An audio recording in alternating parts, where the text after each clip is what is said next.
This is Gene Key, Skyserve, Texas News.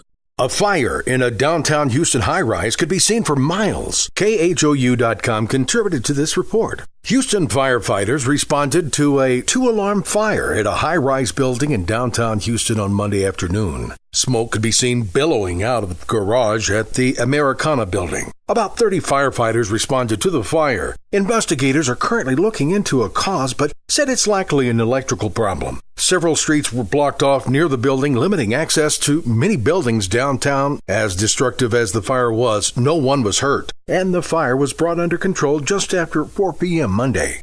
Possible gang violence in Humble ends with a frantic mom driving her son to a hospital. It didn't end well. KHOU.com contributed to this report. Houston police are investigating a fatal shooting at an apartment complex near Humble. It happened Sunday night. Police said a man was shot in front of the complex. The victim's mom took him to a hospital in Humble where he died. Police believe the shooting is gang-related, but the investigation is still underway. Thus far, police have not released information about the shooter and if he was in custody.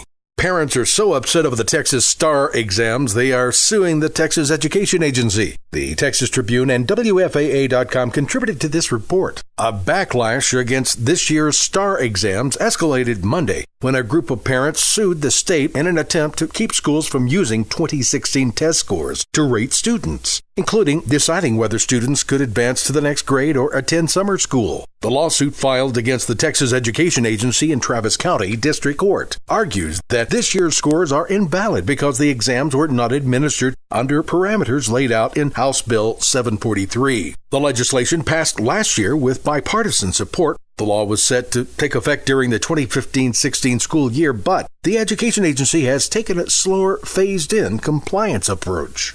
The U.S. Supreme Court has refused to review an appeal from a 56-year-old Houston man on death row for the rape and fatal beating of his girlfriend's 2-year-old daughter 16 years ago. The AssociatedPress.com contributed to this report. The Supreme Court made no comment Monday in rejecting the case of Kerry DeMart Allen. Allen's attorney had argued that his lawyers at his Harris County trial in 2001 were deficient, that Texas, its death penalty law, the trial court's action during the jury selection all violated Allen's constitutional protections. Allen already was a convicted sex offender when he was arrested for the May 2000 slaying of Kiana Lashley Baker. He had been living with the child's mother and watched her 4 children when she went to work. Allen does not yet have an execution date. Visit us on YouTube, Facebook, or Twitter at Skyserve News Service. This is Gene Key, Skyserve Texas News.